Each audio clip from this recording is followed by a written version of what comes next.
Bismillahirrahmanirrahim. Assalamualaikum warahmatullahi wabarakatuh. Hai teman-teman semuanya, balik lagi di Windra Channel.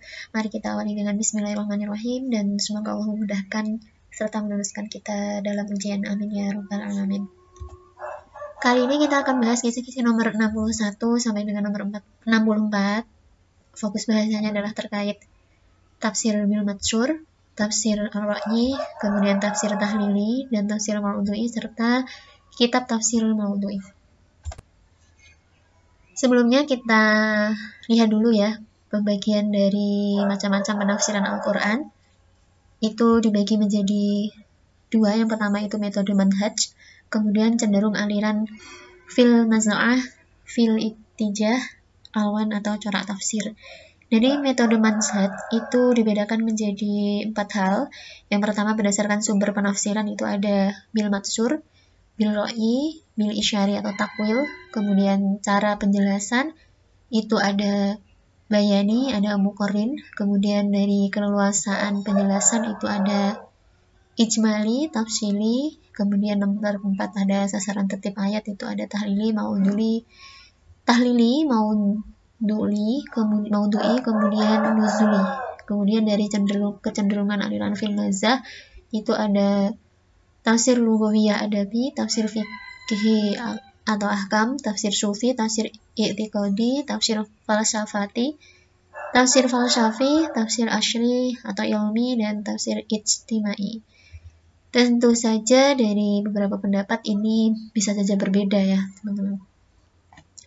Kita lanjut, ini hanya secara garis besarnya saja. Kita lanjut. Tafsir berdasarkan sumbernya itu ada 3. Yang pertama tafsir bil matsur atau bil riwayah.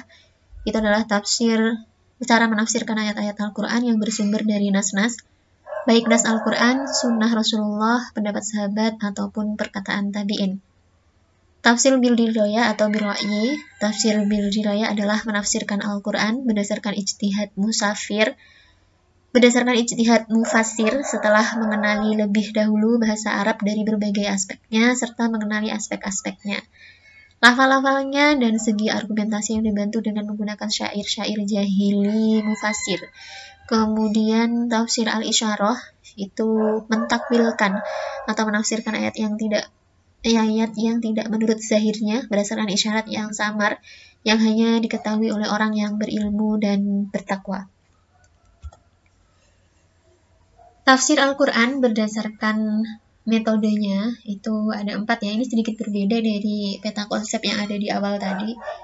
Berdasarkan metodenya itu ada 4, yaitu metode tahlili atau analisis adalah metode tafsir yang ayat demi ayat, surat demi surat sesuai tata urutan mushaf Utsmani dengan penjelasan yang cukup terperinci, menjelaskan kandungan ayat-ayat Al-Quran dari keseluruhan aspeknya seperti aspek asbabun nuzul, aspek munasabah, aspek balaghah, aspek hukum, dan lain sebagainya.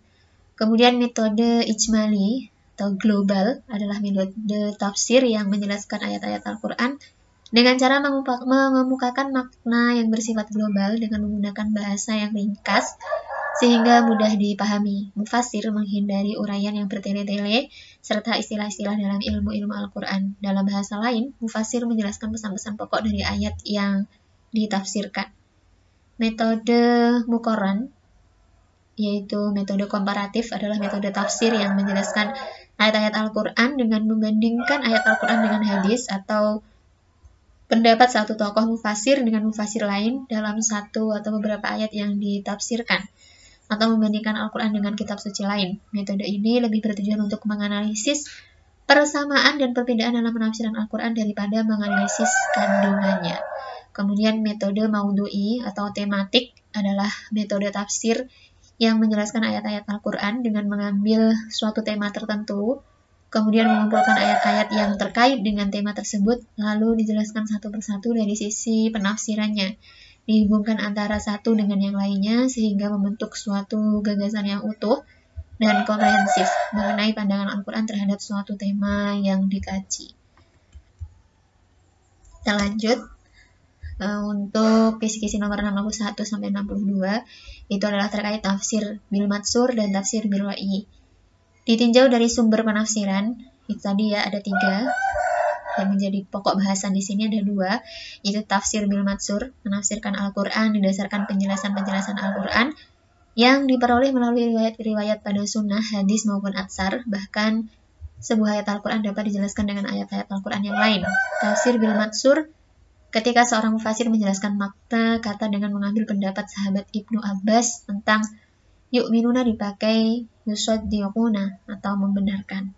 Kemudian tafsir bil ra'yi adalah penafsiran seorang mufasir yang diperoleh melalui hasil penalarannya atau ijtihadnya, di mana penalaran ini sebagai sumber utamanya. Di antaranya kelebihannya adalah mempunyai ruang lingkup yang luas, dapat mengapresiasi berbagai ide dan melihat dan memahami Quran secara mendalam dengan melihat dari berbagai aspek. Kelemahannya, pendekatan tafsir ini bisa saja terjadi ketika menjadikan petunjuk ayat yang bersifat parsial, sehingga memberikan kesan Quran tidak utuh dan tidak konsisten.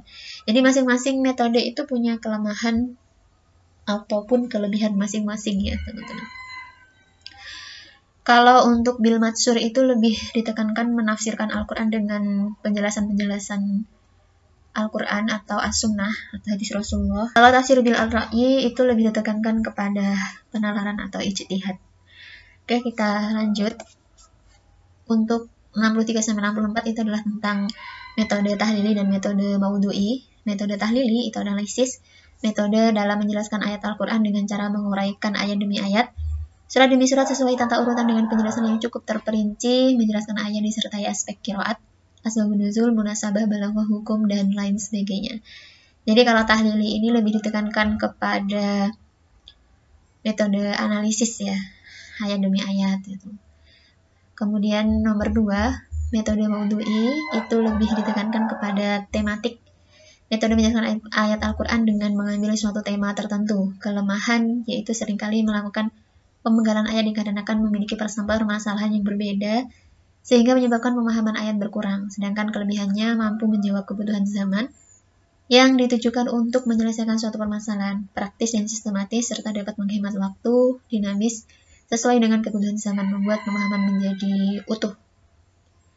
Contoh kitab tafsir dengan metode maudhu'i itu adalah, ini kecualinya dihilangkan aja ya teman-teman karena pembahasan. Ada tafsir Al-Manar oleh Muhammad Abduh, kemudian tafsir Al-Quran Al-Karim oleh Mahmud Shaltut, dan Sirah Al-Waqi'ah wa manhajuha fi al-Qaid. Kemudian contoh kitab tafsir dengan metode tahlili itu adalah tafsir Jami' lil Ahkam Al-Quran karya Al-Qurtubi. Kita lanjut, contoh soal untuk isi nomor 61 sampai dengan nomor 64. Yang pertama, ditinjau dari sumber penafsiran, maka penafsiran Al-Quran ada pendekatan, yaitu ada 3 ya teman-teman, tafsir bil matsur, bil ra'yi, dan tafsir isyari. Kemudian nomor 2, menafsirkan Al-Quran didasarkan penjelasan-penjelasan Al-Quran yang diperoleh melalui riwayat-riwayat pada sunnah, hadis maupun atsar. Bahkan sebuah ayat Al-Quran dapat dijelaskan dengan ayat-ayat Al-Quran yang lain, itu disebut tafsir bil matsur. Kemudian nomor 3, ketika seorang mufasir menjelaskan makna kata dengan mengambil pendapat sahabat Ibnu Abbas tentang yu'minuna dimaknai yusaddiquna atau membenarkan, maka pendekatan yang dilakukan adalah bil matsur. Kemudian penafsiran seorang mufasir yang diperoleh melalui hasil penalarannya atau ijtihadnya, di mana penalaran ini di sini sebagai sumber utamanya, disebut tafsir.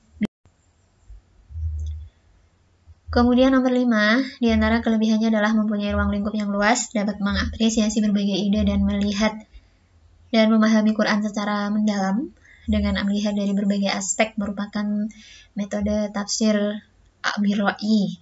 Ya. Kemudian kelemahan pendekatan tafsir ini bisa saja terjadi ketika menjadikan petunjuk ayat yang bersifat parsial, sehingga memberikan kesan Quran tidak utuh dan tidak konsisten. Itu adalah kelemahan dari pendekatan tafsir ar-ra'yi. Kemudian nomor 7, metode dalam menjelaskan Al-Quran dengan cara menguraikan ayat demi ayat, surat demi surat sesuai tata urutan dengan penjelasan yang cukup terperinci adalah metode penafsiran Al-Quran yang disebut metode tahlili atau analisis ya. Kemudian nomor 8, metode menjelaskan ayat-ayat Al-Quran dengan mengambil suatu tema tertentu disebut metode maudhu'i atau tematik.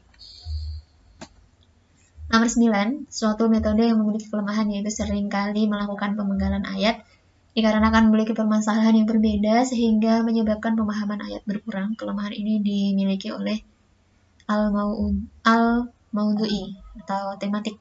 Kemudian nomor 10, menjelaskan ayat disertai aspek qiraat, asbabun nuzul, munasabah, balaghah, hukum, dan lain sebagainya merupakan metode penafsiran Al-Quran dengan metode tahlili. Kemudian nomor 11, metode ini kelebihannya mampu menjawab kebutuhan zaman yang ditunjukkan untuk menyelesaikan suatu permasalahan, praktis dan sistematis, serta dapat menghemat waktu, dinamis sesuai dengan kebutuhan zaman, membuat pemahaman menjadi utuh adalah keunggulan dari metode penafsiran B, al-maudu'i.